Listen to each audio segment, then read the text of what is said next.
Okay, so we were discussing that how we can define diaphragm. So this is how we can define diaphragm. So it is not very difficult. Just we have to select this solid option. Diaphragm thickness. So the diaphragm thickness depend upon how thick diaphragm you have provided. So in this case, we have a 200 millimeter diaphragm. So let's select 200 millimeter.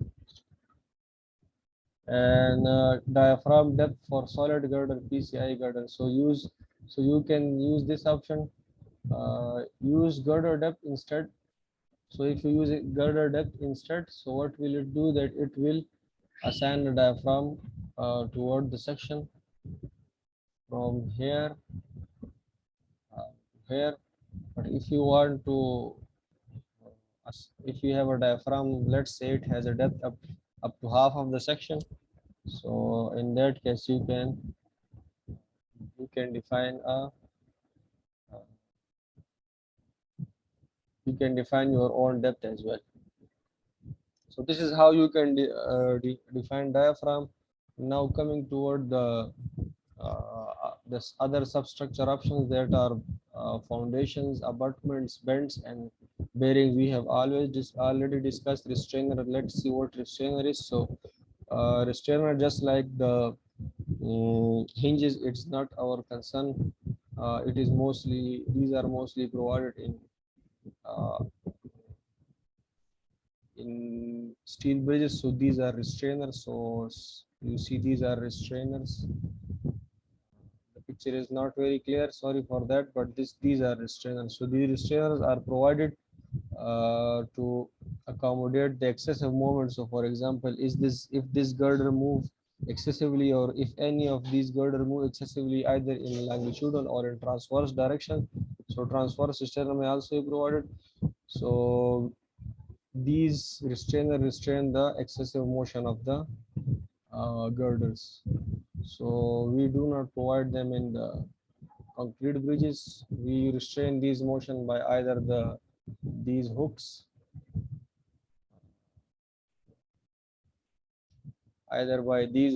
or we can provide transverse shear keys and longitudinal shear keys. So this is restrainer. The other thing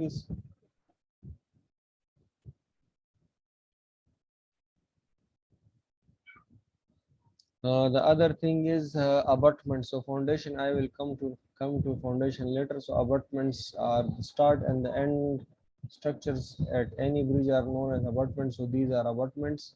So in abutment definition, we have the following options. So integral and connect to girder and bottom only. So if we have integral type of abutments that we discussed in the first class, so if the superstructure and the abutments are connected integrally, or if there is a moment transfer mechanism between the superstructure and the substructure, then at that case we can define integral abutment. So this is an integral abutment. You see, this is an integral abutment. So the superstructure and this is a steel bridge.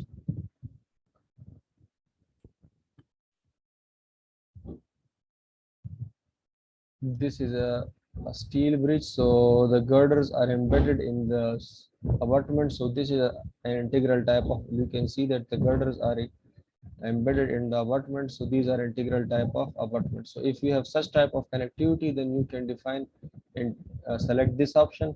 But in our case, the girders are connected to the bottom by these bearing pads. So we have to select connect to girder bottom only.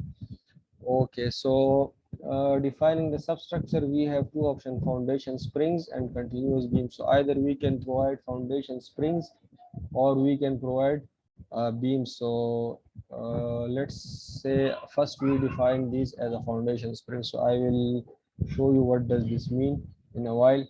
So what type of foundation spring we want to provide: fixed, pinned, pile group, or isolate. So these are the two I defined. So usually we have these two options, fixed and pinned. These two are all are the option are the components that I had defined. So in your when you open your software, you will not find these pile, group, and isolated footing.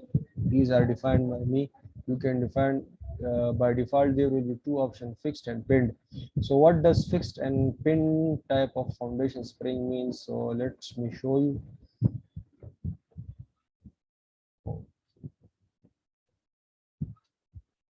So normally in the bridges, this is abutment.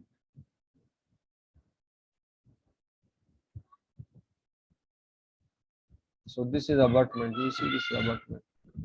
So as you can see that the abutment is rigidly connected to the to the this retaining wall, which is rigidly connected to the pile cap. So you see, this is the abutment. This is rigidly connected. This is also a part of abutment, this retaining wall, and it is rigidly connected to the pile cap. So in this case, we will have to define fixed support for the springs. And if you have abutment which is not rigidly connected and it can rotate freely, or if we have abutment that is placed directly above a soil and it does not have any fixed connectivity here, so in that case we can define it as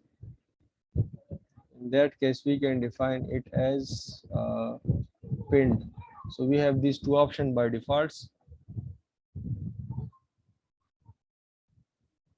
So today we have very few students, only 3 students. Why? I don't know why are there. Okay, so you see, this is the problem with recording.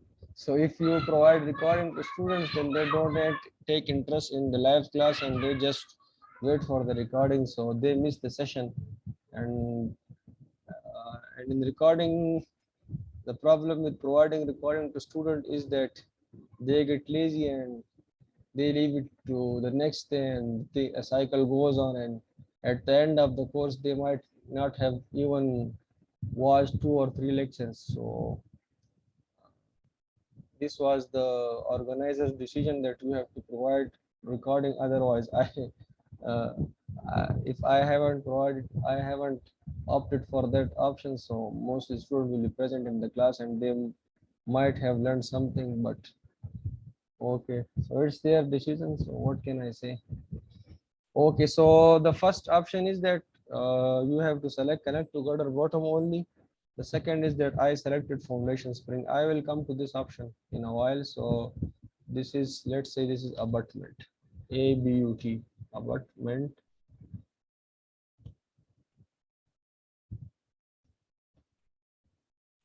Okay.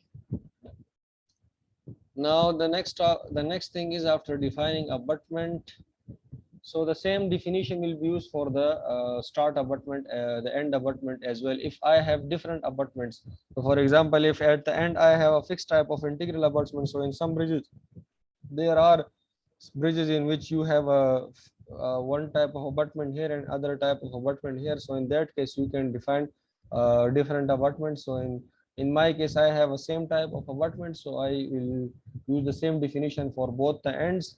Uh, the bends, so bends are, I told you previously that bends or piers are these structures. So in this bridge, we have 3-column bend. So this is a 3-column bend with this transom, which has a depth of 100,000 meters. So let's see this. I already had defined, if you have in our lecture number, I think lecture number 4, the frame section for the transom. So I already had defined this for the transom. This is a transom, which is let's convert the unit to millimeter or meter. So 1.2 meter deep and 1.5 meter wide. I also had defined these columns in the previous lecture as well. So pier, I had defined pier is 1 meter. So I already had defined the 1 meter pier. So let's, okay. So in order to define bends, you will select this new option. We can also click on this one as well. So add new bend. Okay. So when you click on bends, so say just like abutments, we have two options: integral or connected to girder bottom only. So integral Bends are those in which the substructure and the superstructure are integrally connected, and I have added a picture here of the integral bend. So this is an integral bend. You see that the box girder is rigidly connected to the pier, and in our case in this drawing it is not an integral connection, it is connected to girder bottom only. So I will use this option.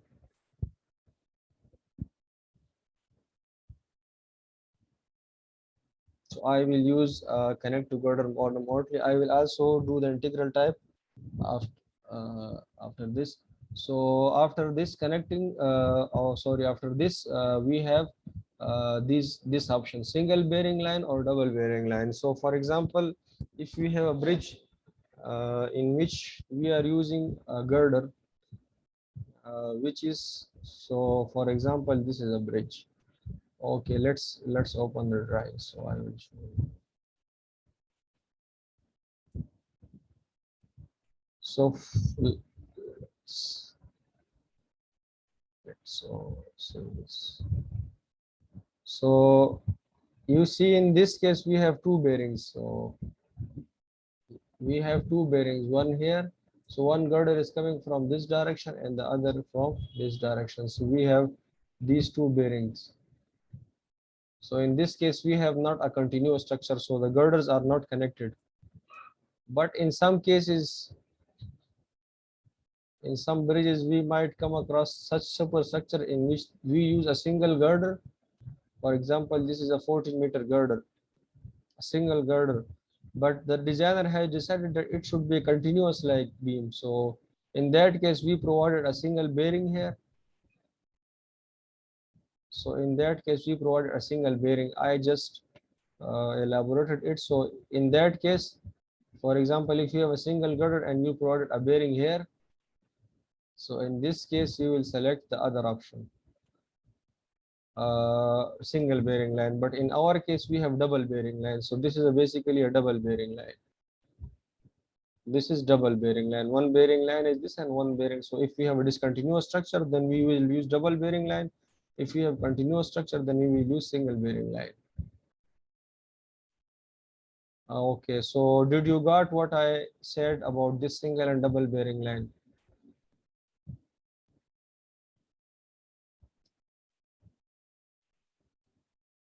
Yes, clear. Good. Okay, so after selecting this, so in our case we have a double bearing line, so I will select double bearing line. So you see that this these two options will open. So distance from the bend to the bearing line. So distance from the bend to the bearing line. So what is this? So let me show you what is this.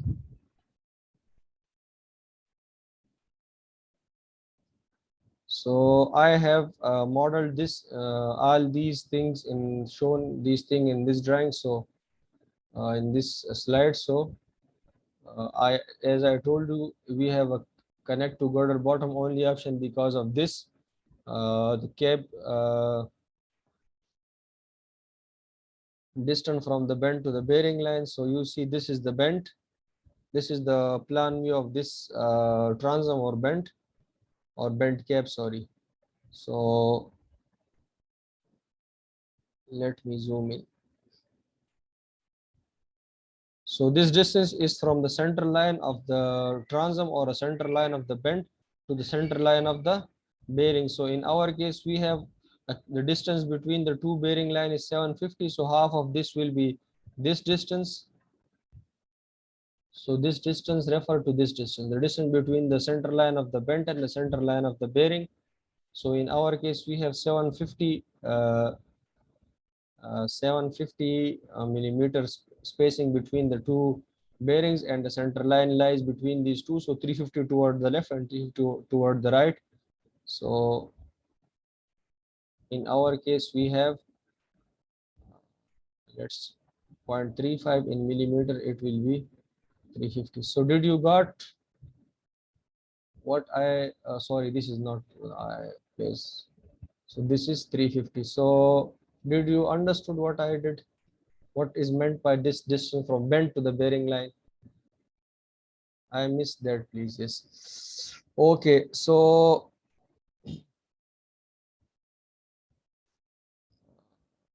This is the plan view of the this transom or this bent cap. So here we have this option, distance from the bend to the bearing line. So this is the bearing line along which the different bearings are present, and this is the bend. This is the bend. So the distance between the center of the bend or the center line of the bend to the center line of this bearing line is known is this distance. So is this distance. So you can calculate this from this drawing. So you see that the distance between the two bearing lines is 750. So half of this will be the distance between the bearing line and the center line.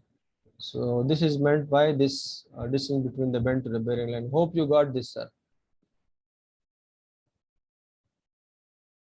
Is that 375?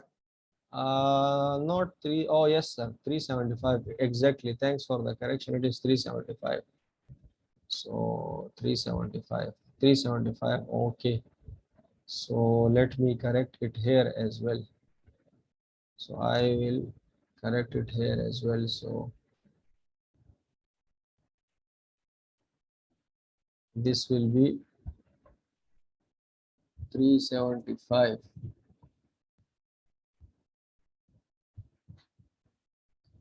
Copy. So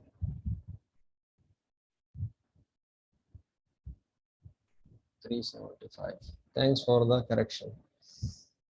So this is the distance. So cap beam length. So what is the cap beam length? So cap beam length is the length of the transom. So this in this drawing you can see what is the length of the transom. So it is not shown here. It is, I think, shown on another drawing.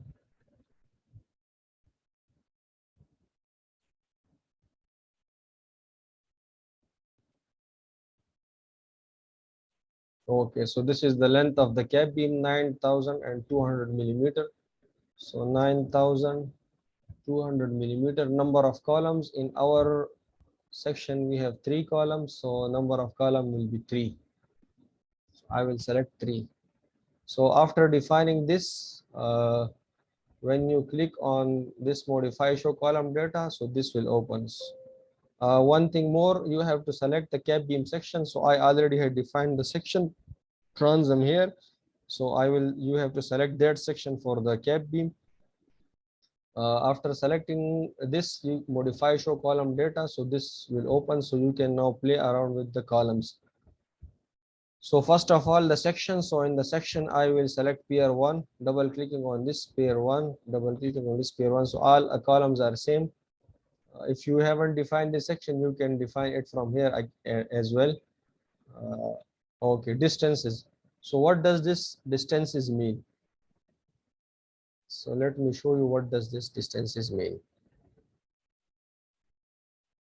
So the distances are basically measured from the I end of this cap beam. So this is the I end, this is the J end, and you can check the I and the J end.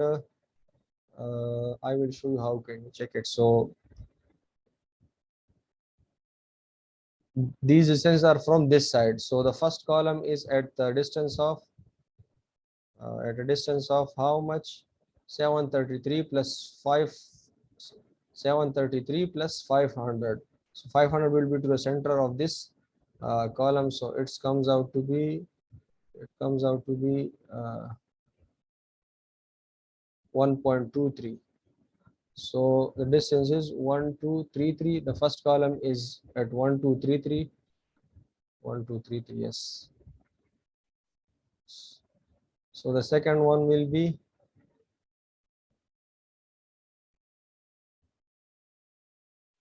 1233 plus 500 plus 2367 plus 500. So this comes out to be 4.6.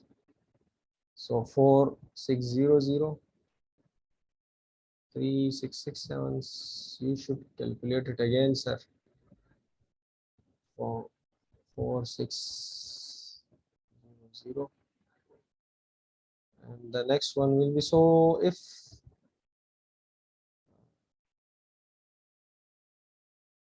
the distance is from here, sir, you have to calculate it from here. And the third one is 7967.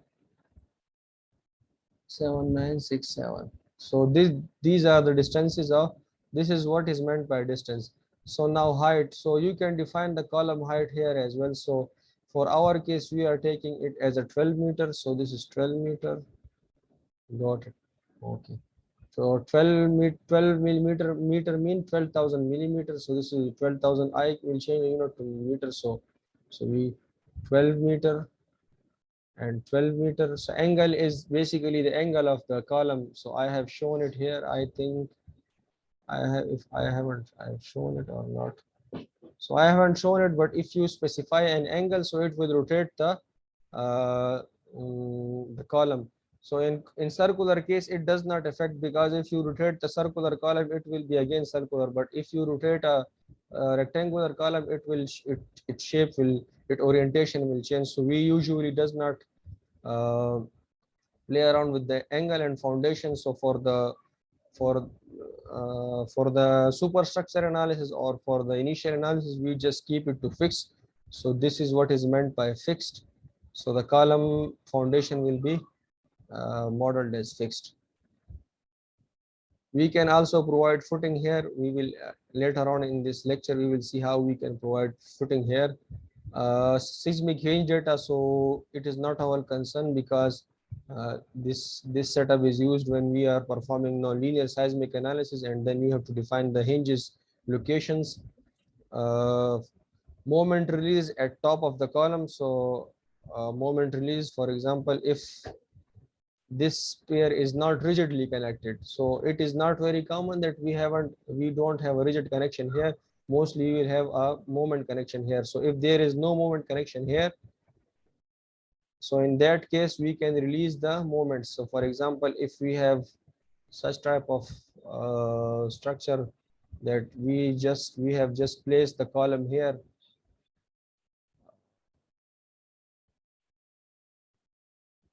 So if we have a connection here in which the dowels are not inserted into the top cap, so in that case we will not have rigid connection. So if we have such type of cap beam and column connection, so in that case we can specify that release one with the release in the one direction, the two direction, and three direction are released. So if we are not fixing it, so we can release the rotation. So this is what is meant by moment releases at the top of the column. So at the top of the column mean here. So after defining this, I will click OK. So I already had defined these bends. So I have defined it as multiple column. So when you define these diaphragms and bends, so how we can assign? So after defining the diaphragm and the bend, you will come to the bridge, this bridge tab. Okay, so the first step in defining the bridge in CSi Bridge is that you have to define layout, then components, then loads, and all these three you define here. Then you have to combine it in this bridge tab. So first of all, you will have to create a bridge object. So a bridge object will combine what you have made in all these three previous tabs.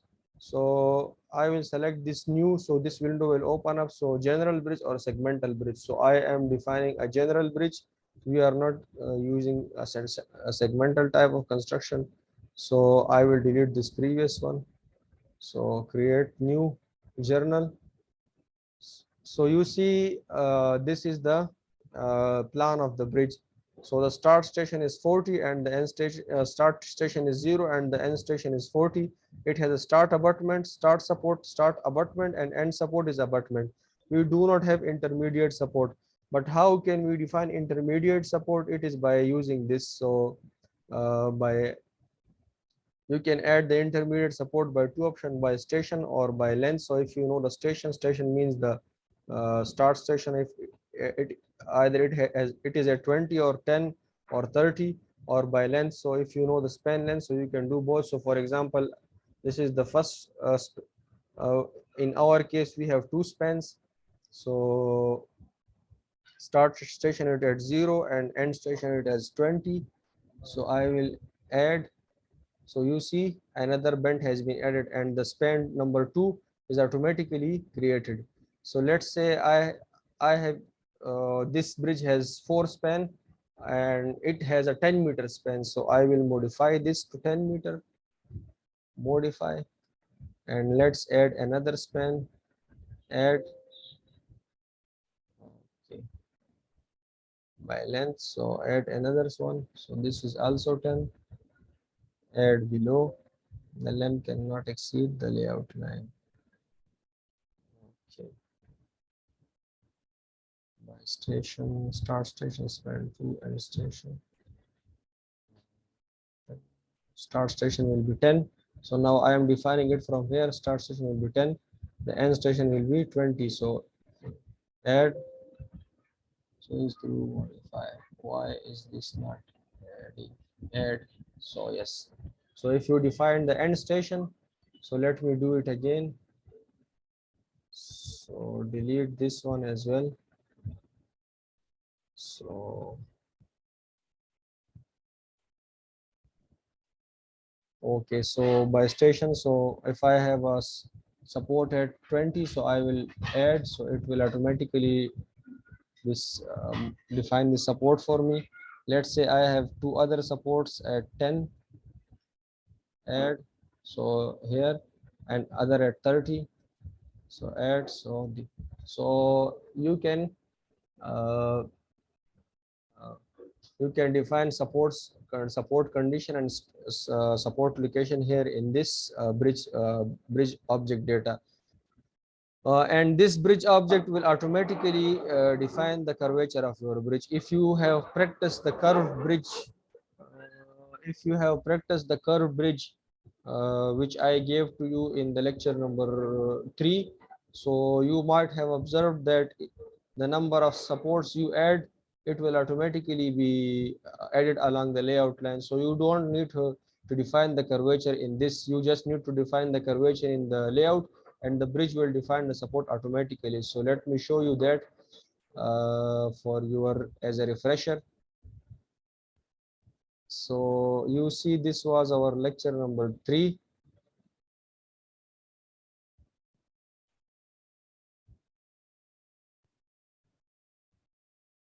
So you see this, this is, if you have practiced this, then you would have gotten will get what I'm saying. So you just have to define your support location, and the bridge, this curvature will be automatically adjusted by the CSi as per the orientation of the layout line. So hope you got this. So in our case, we only have 2 spans, so I will delete the other spans. So this is 40, modify, so it has start station 0, modify. So you can adjust these things, area load, assign load, all the superstructure assignment you can do here. You can define abutments here, bends here, but these things I had defined previously, so no need to define them again here. Okay, so this is how you can define the supports.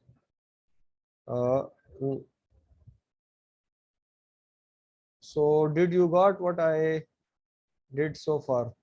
Adnan Saab, how you can define the support locations?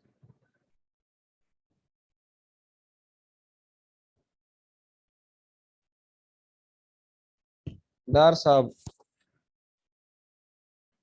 कुछ समझ आया कि support location किस तरह define करते हैं? Yes, I got it. I got it. Actually, what I was saying that during the bridge object, when you define abutment and bends, so there is some level option, I think, which you are showing right now. So maybe you should elaborate a little bit. Which level? Where in the components? In the bridge object. In the bridge object. Okay. So if like abutments or bends, if you click that option. This one? This no. Yeah. Yes, I am coming to them. These are the after defining. So let me just summarize how can we define the substructure element and the superstructure element. So I told you in the previous that when you define the superstructure, So how you can assign the superstructure? You will come to this bridge and you will select the spans. So how will you define these spans? So for example, first you define the superstructure here. After defining superstructure and the substructure elements, all these elements that are necessary for your bridge, you will come to this bridge option. You will have to define the first the bridge object. So in the bridge object, you will define the location of your supports. After defining the location of your supports, so you see these are the things you can do in addition to defining your support in this bridge object tab. But I am not using this. I am just using the other the number wise tab. So the bridge object you can use for all these definition, but I just use this for the defining this support location. So after defining the support location, so first you have to define the components, all components, then you have to define the support location in the bridge object. And after defining the location of supports in bridge objects, then you have to come to this support option. So in this support option, we have two options, abutments and bends. So first, now uh, uh, I will give the detail of the abutment. So what type of abutment I'm using, what will be the location of the abutments, what will be the height of the abutment. So that thing I will be defining in this support. So first we have to define the components, then the bridge object, and the third one will be spans. So spans, in use spans, you can define section here, and for a support you will come to this one. So abutments. So now this window will open. So it is different from the previous one. So we have defined start abutment and end abutment. So the start abutment is not span number 3, it is support name is, so let's say it support name is start abutment. Abutment direction bearing angle default. So if you have for example a skew type of bridge, so in that case you can define angle here, so it will automatically rotate the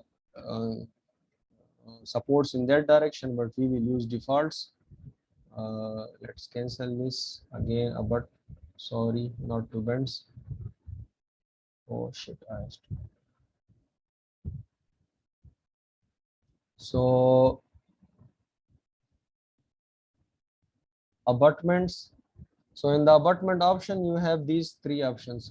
First, you will define start abutment. So this will be start abutment. Default is diaphragm property. So as I told you that we have a diaphragm at the end. We already had defined a diaphragm. So we have a diaphragm at the start and the end. So you see there, here is a diaphragm. So you will have to specify a diaphragm property. Yes, we have a diaphragm. So I already had defined it, diaphragm 1. So what does this mean? Diaphragm offset from the location, either it is flushed or it is center line. So if it is flushed, so the flush means that it is flushed with the edge. So in our case, it is, we will let's say take as a flush. So this diaphragm is typically flushed with the end of the girder. You can also define the center line.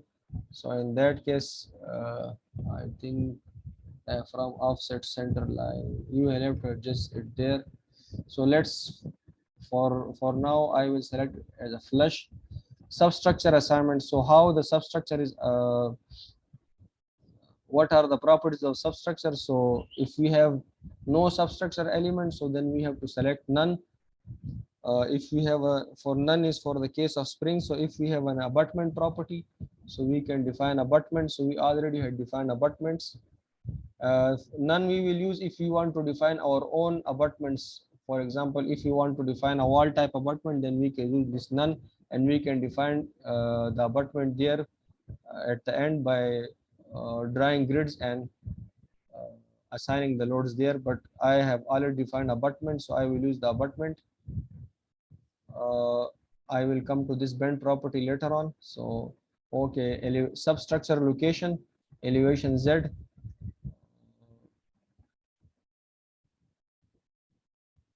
Okay, So this is the location of the,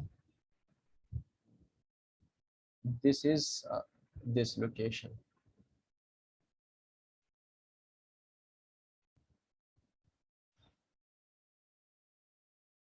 This is this distance from the top of the section to the bottom of this bearing seat. This is the, this Z, I haven't drawn this very clearly, but this is this distance.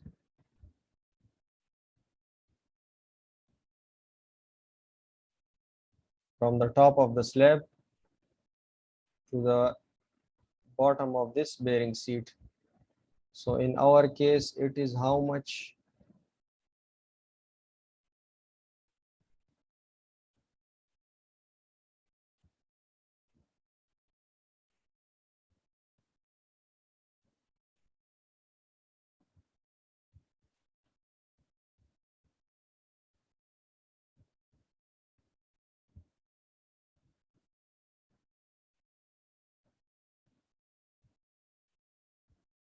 This is the drawing. So in our case, it is 14022 plus 225. So this is the from the top of this to the bottom of this, but we have also to subtract this bearing seat because this bearing seat is also a part of this. So the bearing seat is typically 50 mm. I think it is 50 mm, 75 mm. So the bearing seat is 75 mm. So 1402 plus 225 minus 75. So it will come out to be, so millimeters. So this will be 1402 plus 225 minus 75.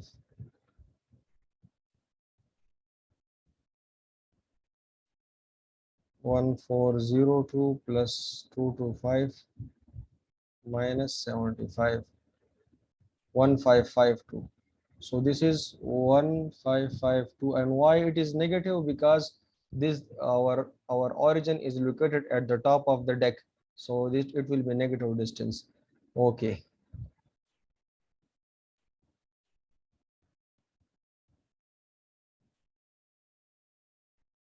So the session is ending in 1 minute. I will stop it here and share a new link. You can join there.